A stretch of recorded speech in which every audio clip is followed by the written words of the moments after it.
Hello and welcome to Black Sci-Fi TV, where we do our best to inspire your imagination.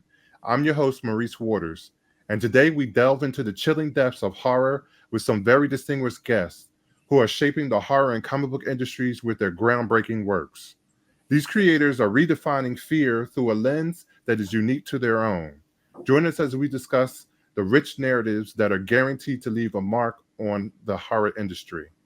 Please welcome writer and illustrator Michelin Hess, Hello. comic book comic book screenwriter and editor Dr. Colleen Douglas, chief Hi. operating officer of Second Sight Publishing, and an editor and freelance writer, comic book creator Marcus Roberts, and Stephen Van Patten, award-winning author of a series of vampire novels, one of the most popular called BrookWater Curse. Welcome to the show, everyone. Hey, Hello. how's it going? All right, all right. Thanks for coming here. Normally we talk about black sci-fi, but today we really wanted to extend it over to the genre of horror. So just for our audience, just to kind of give a springboard, if any of you would give us a clear definition, a short, concise definition of what horror is. Anybody want to take a stab at it? That's a complicated question. Endometrial biopsy. Well, Yeah. in your opinion. Well, Yeah. one of the things that I am known for saying is how horror is not so much specific because everyone experiences horrific things, and what may be horrific to me may not be horrific for anyone else. So horror, I guess, as a general description, would be anything that scares you. Hmm. Okay. Do you all agree with that? Yeah, that's fair. Yes, in general. So I think that's an interesting comment to make because as I was producing this show and trying to schedule you guys for this and reading through some of your work, it brought me back to thinking about kind of what goes on in today's world in terms of the African American community and the experiences that we're having right now when we talk about gun violence, when we talk about some of the black on black crime and violence that happens to us, not just internally but also externally. We have racial situations that are going on. We have a lot of murder and things happening. Why is it important to have black people involved in writing horror and being a part of this kind of this genre then? Well, for me, I think it's the matter of having us in these narratives, but having us treated with a certain amount of respect, which you don't always get when we're not in the writer's room. Mhm. I mean, for decades, we had the issue of uh, us being the first to die, or you're the magical Negro who dies like second to last, so then that the white savior can then turn around and say no, and then find the strength to Mhm. kill the monster. Mhm. I want to say, Yaphet Kotto, Ernie Hudson have all like fallen on that sword in the past in terms of movies and things like that. Mhm. So yeah, it's for me, for us to play a part in creating the stories, uh, among other things, it's like, yes, we also get to address social issues and things like that, but just for the simple fact that our inclusion in horror makes, or we're trying to make sure that we end up being characters and not caricatures. Mm-hmm.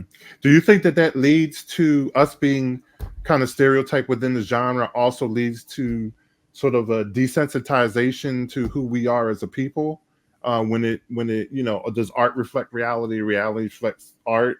In that if you're seeing black bodies constantly being brutalized or being the victim of or being the first to die, does that have an impact on what's happening around the world right now? um I think it definitely, in terms of viewership, in terms of audience, yeah, I think they definitely sort of have an effect, which is why now, it's great that we have Jordan Peele and other people in out there just creating black heroes within the horror space. I think Mm, that's become you know sort of like the linchpin of turning things around. Mhm. And you see how people respond to that too. It's like they're thirsty for it. I was Mhm. on YouTube just the other day looking around, and I noticed there were a whole slew of videos about Jean Jacket, the alien from Nope, and not just how unique the alien design itself was. I know we're talking about horror, but still, like, I don't think it can be denied how horrific that creature was. But also the stories of the people around it, Black people being heroes, not by any kind of accident, because they figured it out. They had to go to the heart of the danger, and they had to think, and they had to be resourceful. And it's crazy, like how strangely new that is. When I was a kid, one movie that really stuck out to me was The Beast Must Die. Not just because I like werewolves, but because the main character was a Black actor, and Calvin this guy, Lockhart.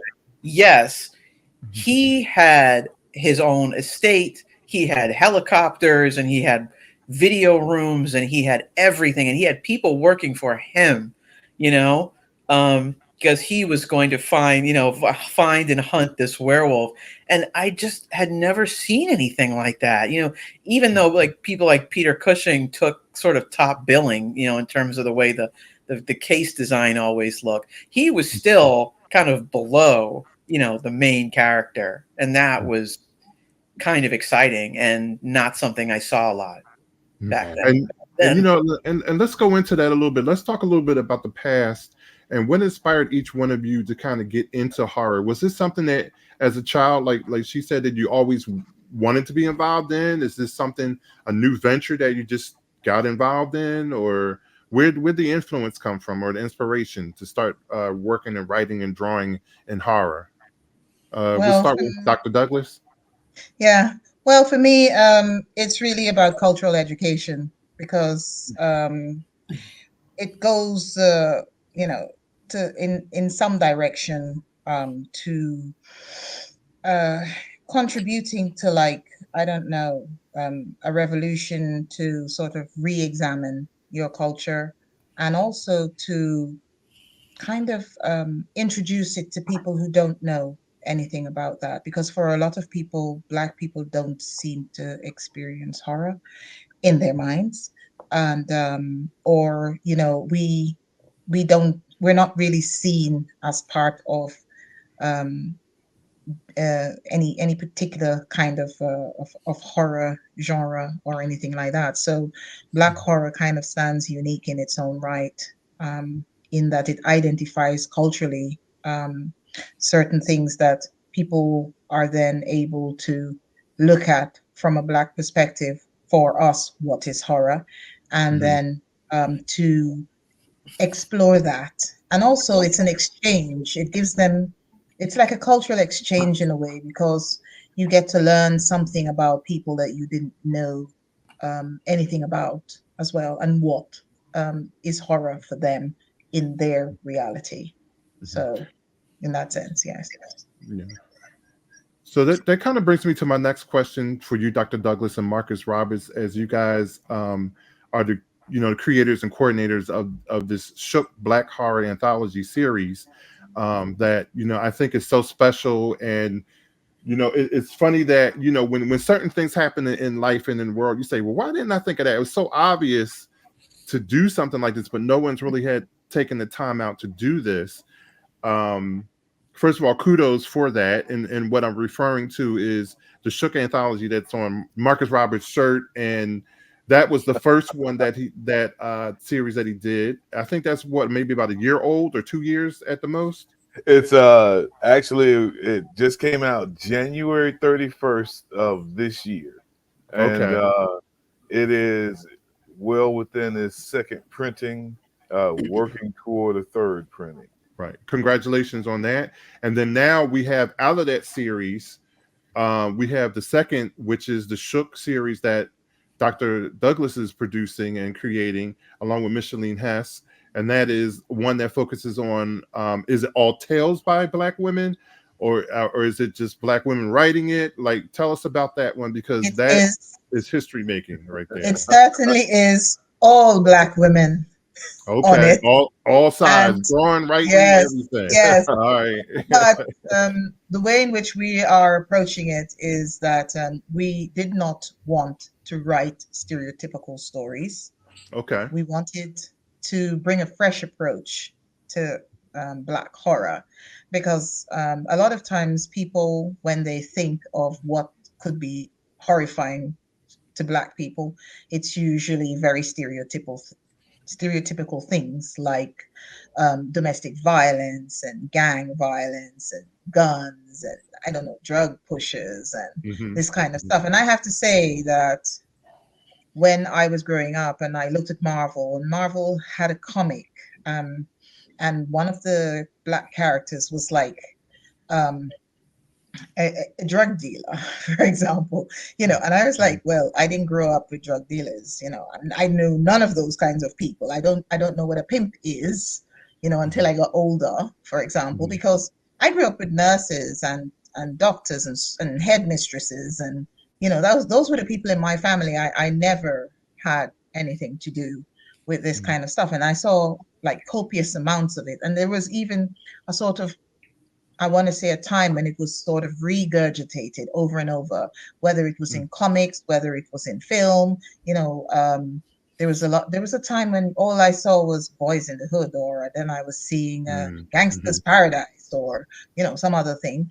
And New Jack City was like one of the first things I've ever seen, and it was, it had potential to be amazing, but then it kind of went down this stereotypical route of, a man who finds a way to sort of live above expectations, but then he kind of goes in the direction of burning it all down, and immediately you're thinking, and that's what we are, because it's the same sort of thing that was being repeated. So one of the things I wanted to do with the Shook anthology for women was we would write stories, but we would write what was horror for us as Black women, and also how we saw things. And sometimes horror is not what you expect. It is the unexpected. I think that's the element of horror that makes it interesting, because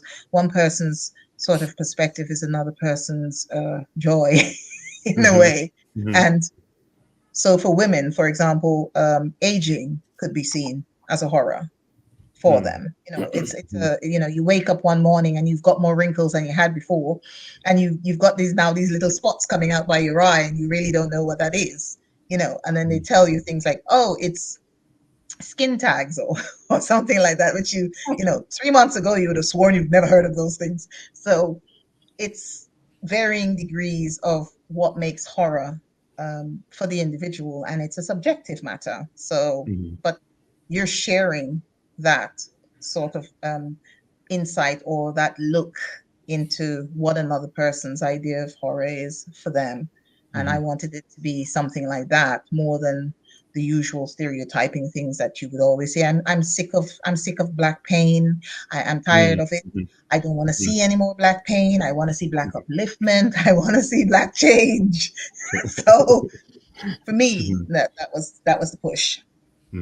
Great. Yeah. And I'm glad you said that, because I was going to ask you, how should the audience experience, and overall, but really with this anthology, how should we experience or look at the lens of this work, which I think you explained, greatly.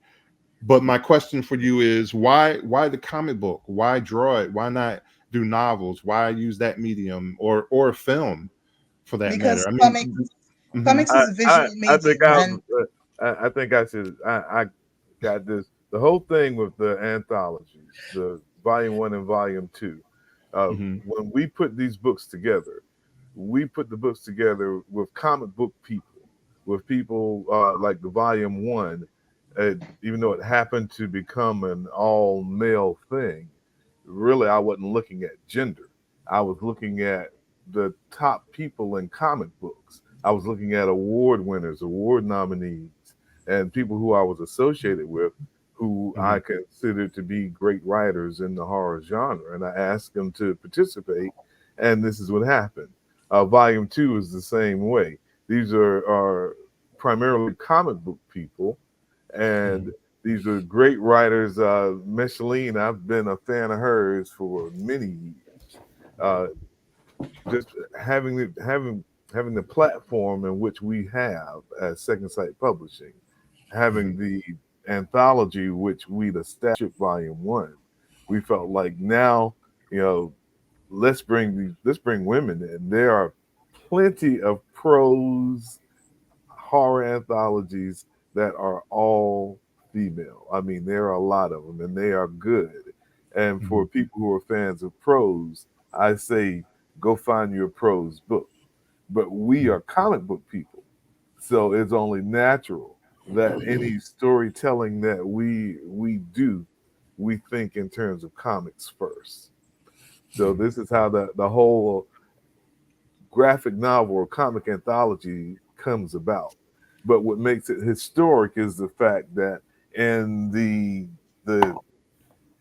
decades of horror, even though we've had prolific horror artists, we never had a book that was written totally by Black people, whether it be Black men or Black women. So this is what makes these books historic. The fact that we brought together Black writers, Black artists, Black creators, and put them all in this specific anthology, the specific horror anthology, which it turns out they all were fans of anyway. Okay, and Micheline, I know your work from, let's say, Malice in Ovenland, that was done maybe over 10 years ago, and you've worked on Static and Milestone and some different things. Can you talk about your experience as a Black woman in the comic book industry? Sorry, I'm just recovering from the 10 years ago thing. Hang on a second. Okay. When I first found out about Milestone, I was actually working retail. I was working at the Guggenheim gift shop in Soho and gift wrapping wine carafes that were designed to look like the Eiffel Tower, and just slowly dying inside. And one day my mother told me that they were looking for artists at Milestone, and I quit my job. Like when I was done for the day, I left and I just never came back. I don't recommend doing that necessarily, but I put a portfolio together and I went and I haunted them, and it was like, look at my art. It's great, right? And I became a colorist with them.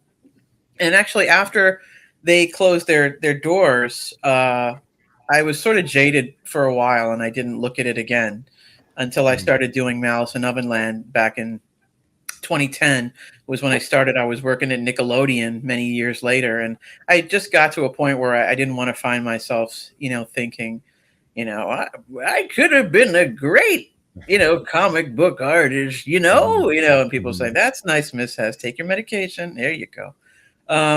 I wanted to take a chance, while I still had the vitality to actually pull it off. And so that's what I was doing. And Malice in Ovenland was an incredible foray into comics that I was writing and illustrating myself. It was a lot of work, but it was very rewarding. And then at one point, I decided I was going to do a comic story for Inktober instead of just doing daily posts based on the prompt words that they released. And that's when I started doing Diary of a Mad Black Werewolf, just because I wanted to kind of move away a little bit from the hey kitties, and just do something that was really more visceral and allow me to kind of get some things off my chest that had just really been bothering me, Oh, okay. And that makes me think, Stephen, why you've written a lot about vampires. Why do you think vampires really, when you talk about horror genre, is something that's really been acceptable, almost made sexy, and it's really kind of crossed over where you have, and I'll just use TV as an example, you have stuff like Buffy the Vampire Slayer all the way to Blade. True Blood. And True Blood, the originals, Interview with a Vampire. What's the lore there? And what's as you've written BrookWater Curse. When I remember that BrookWater Curse, excuse me, when I remember when that came out, there really wasn't that many other books or writers at that time that are doing horror. I can think of Tanana Reeve Dew. I can think of L.A. Banks and her vampire series. You know, has the attitude within the Black community changed towards your writing and that type of writing? Do you find that they're more accepting of it or understanding, or have you changed? A little. And Mhm. I mean, I can't even tell you how many times I've gone to a Black writers event and something along those lines. And then I have your Christian lit folk uh basically act, you know, like I had to wonder, am I about to be burned at the stake? Like, what's going on here? It's like heretic, you know. But you know, let's face it, we as a people have been kind of through Hollywood and a lot of like misdirection. We have, well, first of all, we, whatever religion we had when we first got here, that was beaten out of us pretty much. And it was replaced with what you have now. And all right, that's fine. And I don't mean to disrespect anybody's like religious beliefs or anything of that nature, but it was a little galling early on that, you know, Stephen King can write about any kind of monster, demon, succubus, whatever. He can do all that, and nobody pulls the religion card on him. But little old me, I get out here and I tell a vampire story, and it's like, you know, people are calling my mother, like, what's wrong with this boy? You know, like stuff like that. I have also in the course of all that, I have moved on to a serial killer series. I have contributed a bunch of short stories to a bunch of other people's anthologies and things like that. And I think basically my journey, you know, it kind of started, you know, as a little kid. You know, I was just a creative, and I dug certain things, but I dug certain things in horror, but then I also saw how we were wrongly handled in horror stories, you know, and I kind of touched on all that already. But to be fair, between reading Stephen King and Dean Koontz, along with James Baldwin, and I, you know, it's a different kind of thing, obviously, and witnessing the very statuesque and austere William Marshall play Blackula. And then there's another thing that happened with my family and The Shining, and I'm not going to tell that long story just yet. Oh, you're just going to throw that out there? That's cool. Yeah, I'm just going to throw it Now out keep there. going. Yeah. So, you know, all of those things kind of like steered me in this direction where it's like I have to tell these stories because I'm basically trying to fix something. So. Well, yeah, it's interesting what Stephen was saying about Stephen King and his writings. My thing, I'm from the South, born and raised in the South, originally from Georgia, living in Florida. And when it comes to horror, I can't relate to that New England stuff because it's New England. A lot of Stephen King's writing, I know it's good, I know it's stellar, I know it's a lot of things, but it's also unrelatable to me growing up in the South. Even some of the creatures and the way they're portrayed by him is just a little bit different than what I'm used to or I've heard. One thing about being in the South, particularly the area I'm from, there is still a lot of tradition that remains. So the specific creatures, they were more along the lines of what we brought from our continent that we were stolen from versus the European model. Vampires, for example, the thing that you see is the European vampire. That is the model that is taking over the world. But vampires appear in almost every culture in some shape or form. And it's, you know, I mentioned about having a platform. It's having this platform that I'm able to bring those vampires into light. That everybody doesn't have to be Dracula. You know, they only have to be Blackula, who, once again, it veers into that European model. You know, it could be one of the many forms of vampires that come from the African continent. because there are a lot of them, and it's having the platform to tell those stories, to bring people in to tell those stories, to share that mythology that is often overlooked and underappreciated with an audience that, as Micheline said, they're hungry for it. They want it, which I didn't. I knew they wanted it, but I didn't realize how bad they wanted it. But they want it.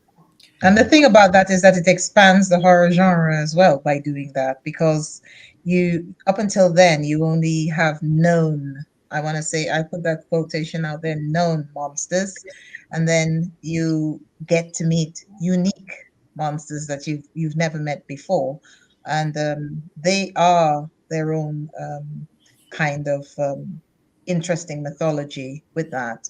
For example, if I'm born in Guyana, so I'm from South America, and part of that is that I grew up with supernatural stories, and it is the norm for every kid in the Caribbean to have been told supernatural stories The of some Sukinya. sort.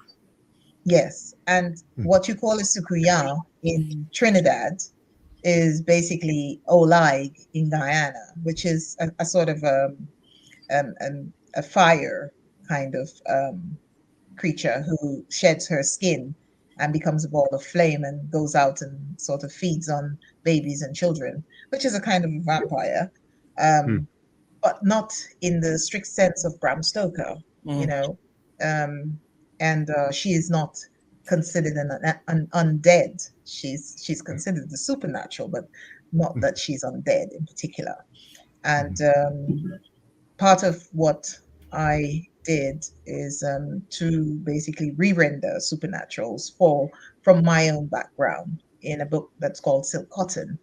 And part of that is introducing people to new Caribbean supernaturals that they've never met before in their lives, or they've met them via short stories from their parents or, you know, their neighbors or whomever. I mean, there's nobody nowhere that I can think of, or I should say, nobody anywhere that I can think of, who hasn't heard Caribbean supernatural stories and has heard something of these kinds of mythical creatures, because they've crossed borders and they are international now, you know.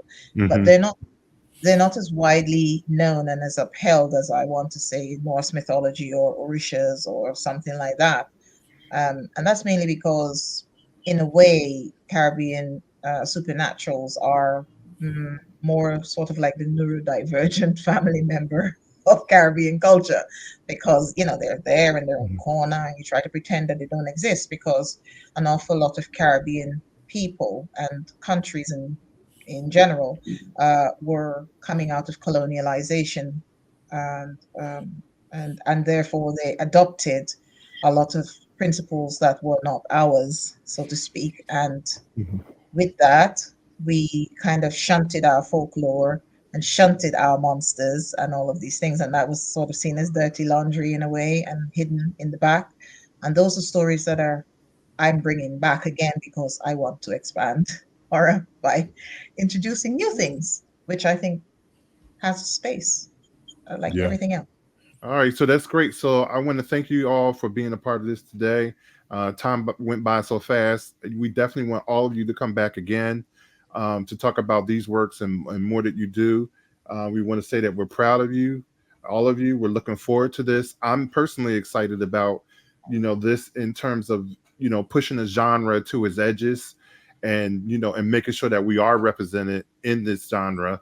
And you know, like we say at Black Sci-Fi, we try to do our best to inspire your imagination, and I think that's what each one of you are doing through your personal works, your professional works.